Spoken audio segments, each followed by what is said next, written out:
Jean-Baptiste Penel-Watine, né en 1827 et mort en 1897, avait une florissante entreprise de bâtiment qu'il avait créée et développée. Il était marié à Justine Watine.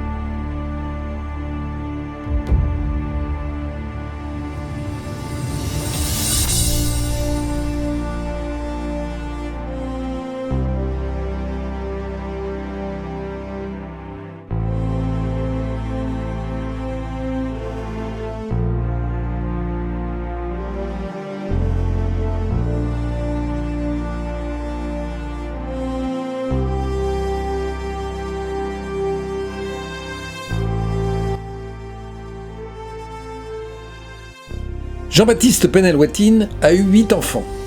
Et parmi ceux-ci, Jean-Baptiste l'aîné des garçons, né en 1857 et mort en 1919, mon arrière-grand-père, marié avec Julia Hertog, avec qui il a eu 5 enfants. Et Alphonse, célibataire, son jeune frère, né en 1859 et décédé en 1916. Les 2 frères étaient devenus aveugles vers l'âge de 20 ans, suite à une maladie. Jean-Baptiste et Alphonse étaient rentiers tous les deux grâce à la générosité de leurs parents, riches il est vrai, qui leur léguèrent de nombreuses petites maisons pour leur assurer des revenus.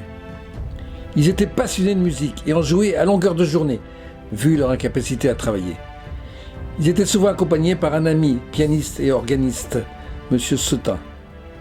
Pour agrémenter ce petit orchestre, ils avaient acquis en 1899 un orgue de salon qui fut revendu une bonne dizaine d'années plus tard.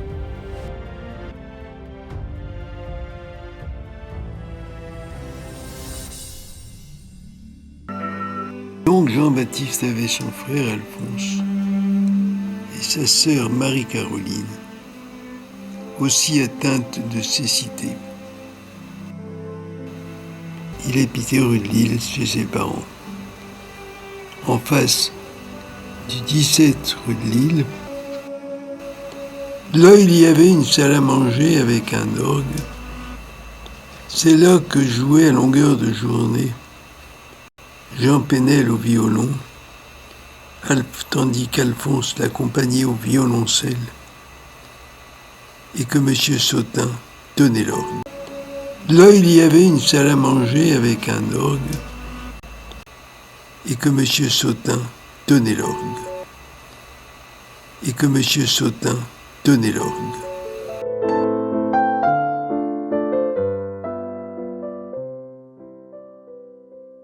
Il y avait donc un orgue dans la famille Penel.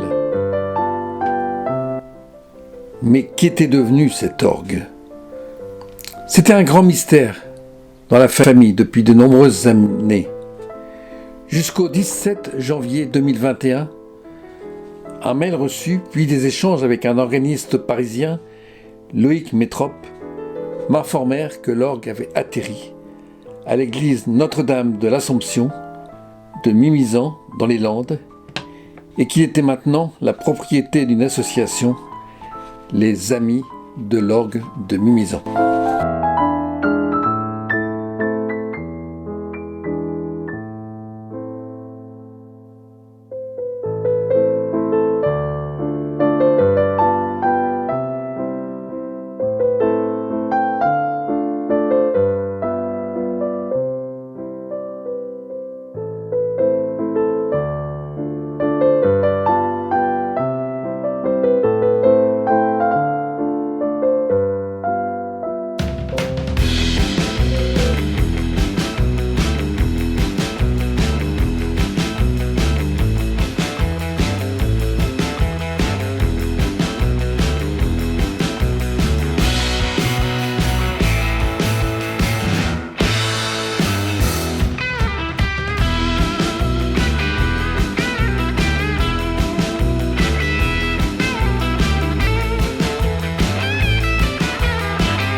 truc exprès. Si je dévissais ça, vous auriez plein de soupapes.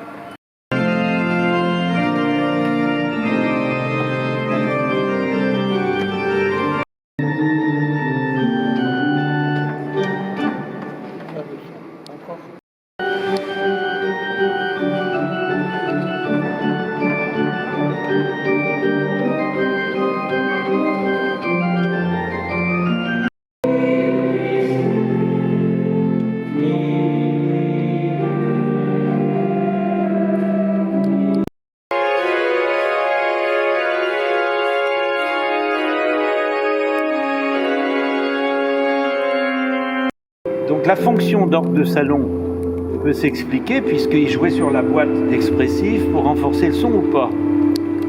Donc mettre la trompette, quoi qu'elle soit fausse, malheureusement. Sur le second clavier, je vais mettre ce que je pense le mieux. Et j'ai ici ça.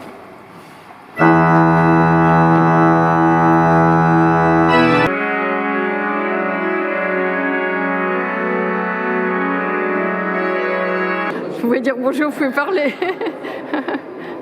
Bon ben ça va Christian.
Si je fais la petite phrase de la Lettre Alice de Beethoven,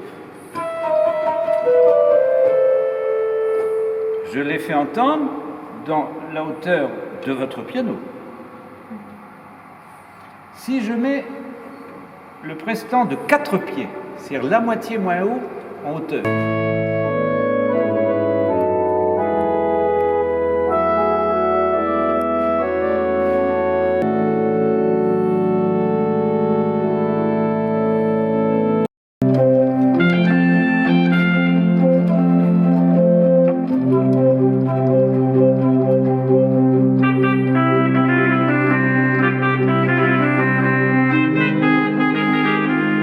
voilà, nous sommes devant l'église paroissiale de Mimizan qui contient un instrument de musique, un orgue qui a eu tout un cheminement. Il s'agit d'un orgue de salon ayant appartenu à un notaire à Châtellerault qui en aura la propriété jusqu'en 1899, date à laquelle une famille de Roubaix, la famille Penel, industrielle de Roubaix, va acquérir cet instrument et l'installer à Roubaix dans le cadre d'un foyer musical que Jean-Baptiste Penel organisait avec son frère qui était violoniste et lui violoncelliste. Et nous ne doutons pas un seul instant que la famille Penel à Roubaix a rayonné par son intelligence et sa culture, a propagé la musique. Eh bien, cet orgue, aujourd'hui, accueille l'un des descendants de cette famille, Christian Penel et Madame Penel. Et nous sommes heureux, Hubert Obélian, organiste ici, et moi, Loïc Métrope, de vous avoir présenté l'instrument et de parler de cette propriété familiale qui aujourd'hui est propriété d'une association, les Amis des Orgues de Mimizan. Voilà, tous nos vœux pour la suite de cet instrument. Merci.